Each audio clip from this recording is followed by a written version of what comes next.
Namun perlu diketahui Bapak Ibu sekalian, bahwa urusan ikhlas itu adalah urusan yang tersulit karena betapa agungnya ikhlas itu. Di dalam kitab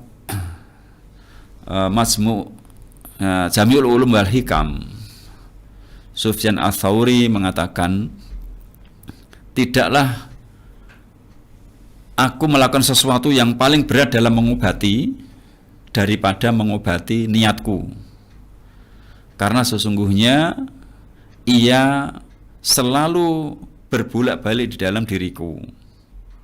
Jadi memang karena sulitnya ikhlas itu, Allah SWT memberikan hikmah kedudukan yang tinggi tentang keikhlasan. Kaum muslimin rahimani wa rahimakumullah, itulah pentingnya ikhlas, yang mana dengan ikhlas itulah yang menjadikan seseorang hatinya bisa menjadi senang, hatinya bisa menjadi tenang, hatinya bisa bergembira, dan dia bisa menjadi berbahagia. Terus kemudian setelah kita bisa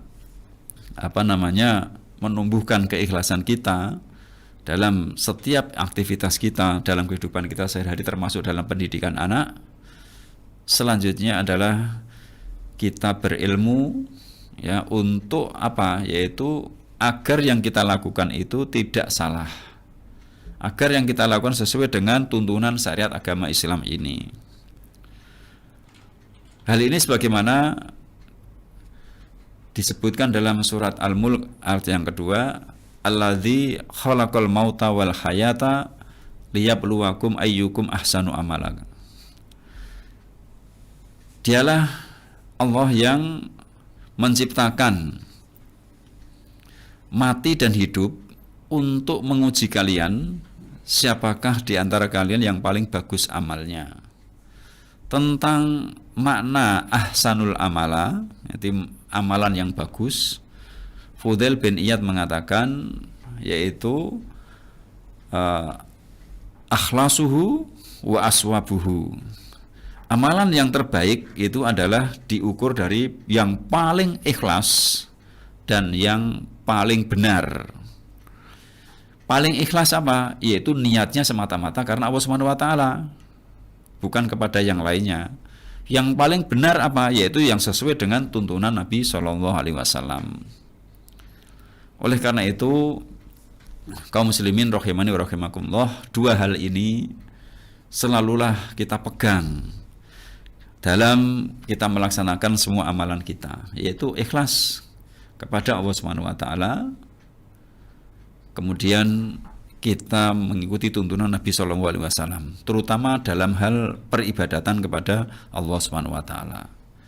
Namun dalam bermuamalah kepada manusia tetap ada dua syarat. Yang pertama adalah ikhlas, yang kedua adalah yang kita lakukan tidak bertentangan dengan syariat. Sebagai contoh, ketika kita ada seorang saudara kita meminjam barang kepada kita, kemudian kita pinjami, ya kita orang yang meminjami hendaklah ikhlas. Kita meminjami semata-mata bukan berharap kebaikan dari orang yang kita pinjami, tapi karena kita berharap pahala, keridhaan, kasih sayang dari Allah SWT. Kemudian dalam meminjaminya tidak bertentangan dengan tuntunan syariat agama Islam yang mulia ini, maka itu akan bernilai ibadah dan insya Allah Ta'ala akan diterima oleh Allah SWT. Contoh yang sepele yang lainnya, apabila kita tersenyum kepada saudara kita, walaupun amal itu hanya tersenyum, kita niatkan ikhlas semata-mata bukan karena biar kita dihargai oleh orang yang kita kasih senyum, tetapi kita berharap pahala dari Allah SWT. Kemudian kita tersenyum sesuai dengan tuntunan syariat, dalam hal ini adalah tidak bertentangan dengan syariat agama Islam yang mulia. Kemudian lagi kita menyapa orang, ya, kita niatkan ikhlas dalam diri kita bahwa semata-mata bukan karena biar kita dihargai orang tersebut, tapi karena ini adalah perintah dari Allah untuk berbuat baik kepada manusia. Kita niatkan ikhlas berharap pahala dari Allah. Kemudian yang kita lakukan dalam sapaan itu masih dalam batas-batas syariat dan tidak melanggar syariat. maka itu akan dinilai ibadah oleh Allah Subhanahu wa taala. Termasuk dalam mendidik anak-anak kita. Ketika kita membersamai anak-anak kita, ya maka selalu kita niatkan ikhlas.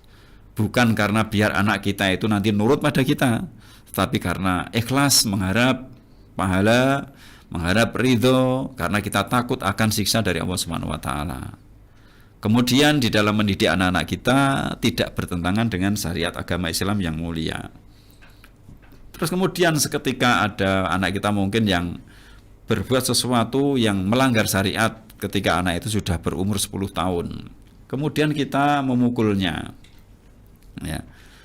Ketika memukulnya, kita kembalikan bahwa Nabi SAW itu memerintahkan kepada orang tua agar anak yang tidak mau melaksanakan sholat setelah umur 10 tahun boleh dipukul, tapi bukan pukulan yang sampai membekas ya pada diri anak, namun pukulan yang bisa membuat jera anak tersebut untuk melaksanakan ketaatan, yaitu dalam hal ini adalah sholat. Ini. Maka kita niatkan memukul bukan karena dasar emosi, bukan karena dendam, ya, bukan karena kemarahan kita, tapi karena itu perintah dari Allah Subhanahu wa taala. Karena cinta kepada Allah Subhanahu wa taala, karena berharap pahala dari Allah Subhanahu wa taala dan takut dengan siksa Allah. Kemudian dalam memukulnya sesuai dengan apa yang dicontohkan, yang disabdakan oleh Nabi Shallallahu Alaihi Wasallam. Nah, inilah masalah niat. Ya, jadi seseorang dalam mendidik anaknya, ya, seorang guru dalam mendidik anak didiknya akan memperoleh sesuai dengan apa yang dia niatkan.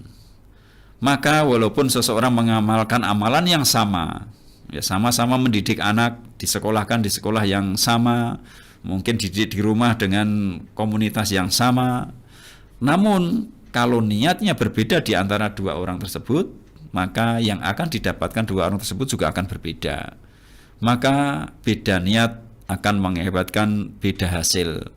Nah, itulah pentingnya niat, Bapak Ibu sekalian. Mudah-mudahan Allah Subhanahu wa taala selalu memudahkan kepada kita untuk selalu ikhlas kepadanya, ya, dalam segala hal. Sehingga sebenarnya ikhlas itulah salah satu pokok atau pondasi dasar kebahagiaan hidup manusia di dunia dan di akhirat. Yang mana ikhlas itu bisa muncul karena apa? Keimanan kepada Allah Subhanahu wa taala.